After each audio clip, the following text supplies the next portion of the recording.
कहानी की शुरुआत जोई नाम की एक मासूम लड़की से होती है जो अपने बॉयफ्रेंड डीन से मिलने के लिए बेहद खुश होती है।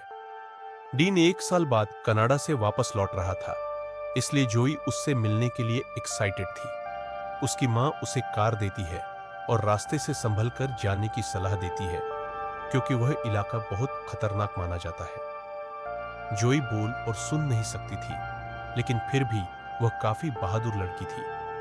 रास्ते में वह एक गिफ्ट शॉप पर रुकती है जहां एक बूढ़ा आदमी हाथ से बनी चीजें बेच रहा होता है। जोई वहां से अपने बॉयफ्रेंड के लिए गिफ्ट खरीदती है और एक सेल्फी लेकर उसे भेज देती है। ड्राइविंग के दौरान अचानक एक घायल आदमी उसकी कार के सामने आ जाता है। जोई उसकी मदद करने के लिए रुक जाती है, लेकिन तभी कुछ खतरनाक गैंगस्टर वहां पहुंच जाते हैं। वे उस घायल आदमी को कार से कुचलकर मार डालते हैं। जोई यह सब देखकर डर जाती है, लेकिन फिर भी वह उस आदमी को बचाने की कोशिश करती है। गैंग वाले उसे पकड़ लेते हैं और अपने अड्डे पर ले जाते हैं। वहां वे उसे बुरी तरह टॉर्चर करते हैं। ट्रे नाम का गैंग लीडर बहुत ही क्रूर इंसान था। वह जोई को बताता है कि उन्होंने पहले भी कई लड़कियों को इसी तरह मारा है। उसके कमरे में अपाची कबीले की कटे हुए सिरों की खोपड़ियां रखी होती है।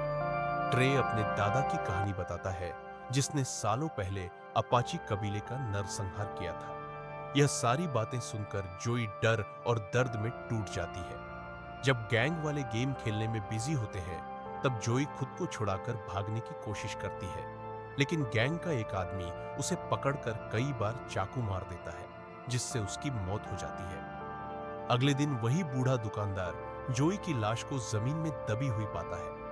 वह उसे अपने घर ले जाता है और जड़ी बूटियों से उसका इलाज करने लगता है। यहां पता चलता है कि वह बूढ़ा आदमी भी अपाची कबीले का सदस्य है और उसे काले जादू की जानकारी है। वह एक रिचुअल करता है ताकि जोई की आत्मा वापस लौट सके। रिचुअल के दौरान अचानक जोई की बॉडी हवा में उठने लगती है और उसके अंदर एक खतरनाक आत्मा प्रवेश कर जाती है। उसकी आंखें काली हो जाती है और उसका चेहरा डरावना बन जाता है। जब जोई को होश आता है तो वह अब बोल सकती थी। वह अपने बॉयफ्रेंड डीन को फोन करके बताती है कि वह जिंदा है। डीन उसकी आवाज सुनकर हैरान रह जाता है। उसी दौरान जोई की मुलाकात गैंग के एक पुलिस ऑफिसर साथी से होती है। उसे देखते ही जोई के अंदर बदले की आग भड़क उठती है। जोई क्लब में जाकर उस आदमी को बेरहमी से मार डालती है। अब वह पहले वाली कमजोर लड़की नहीं रही थी, बल्कि एक खतरनाक शक्ति बन चुकी थी। दूसरी तरफ ट्रे और उसके साथी डरने लगते हैं, क्योंकि जिस लड़की को उन्होंने मारा था वह दोबारा जिंदा होकर लौट आई थी।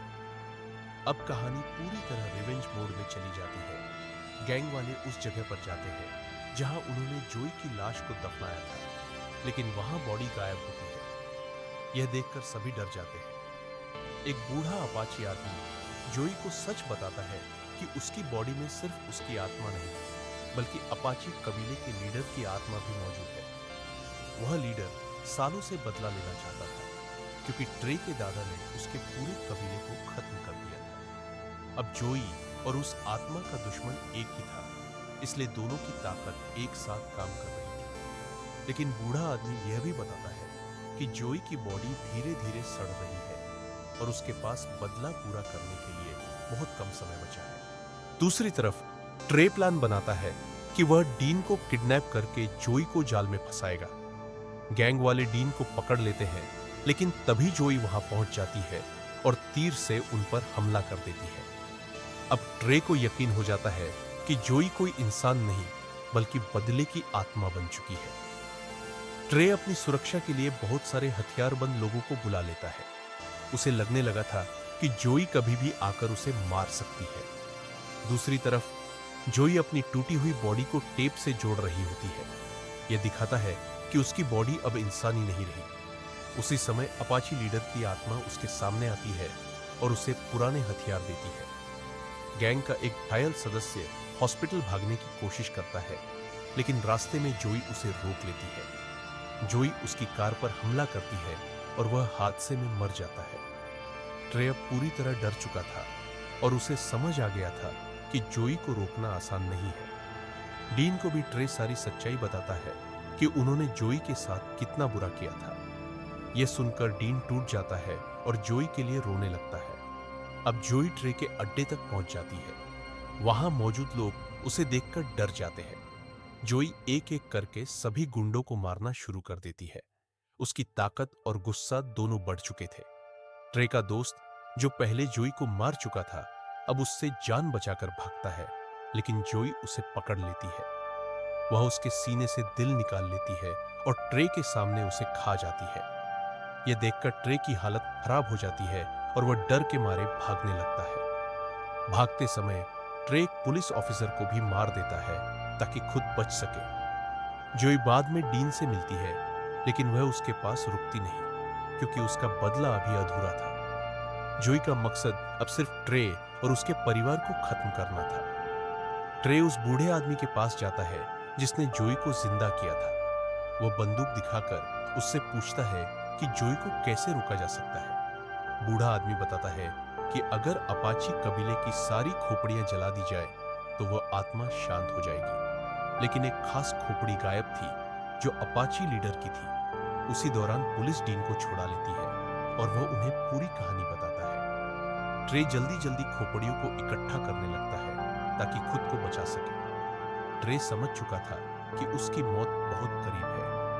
आखिरकार जोई और ट्रे आमने सामने आ जाते हैं। ट्रे के हाथ में चेन सॉ होती है और वह अपनी जान बचाने के लिए पूरी ताकत लगा देता है। दोनों के बीच बहुत खतरनाक लड़ाई होती है। जोई ट्रे का हाथ काट देती है, लेकिन ट्रे भी चेन सॉ से उसकी बॉडी के 2 टुकड़े कर देता है। फिर भी जोई रुकती नहीं, क्योंकि उसके अंदर अपाची आत्मा की ताकत थी। जोई बार बार ट्रे पर हमला करती है और आखिर में उसका गला काट देती है। ट्रे की मौत के साथ ही अपाची लीडर का बदला पूरा हो जाता है। कुछ देर बाद डीन वहां पहुंचता है और जोई की टूटी हुई बॉडी को देखकर रोने लगता है। बूढ़ा आदमी उसे सारी सच्चाई बताता है कि जोई ने बदला क्यों लिया। डीन आखिर में जोई की बॉडी को जला देता है, जिससे उसकी और अपाची लीडर की आत्मा को शांति मिल जाती है। जोई अपना बदला तो पूरा कर लेती है, लेकिन उसकी अपनी जिंदगी हमेशा के लिए खत्म हो जाती है।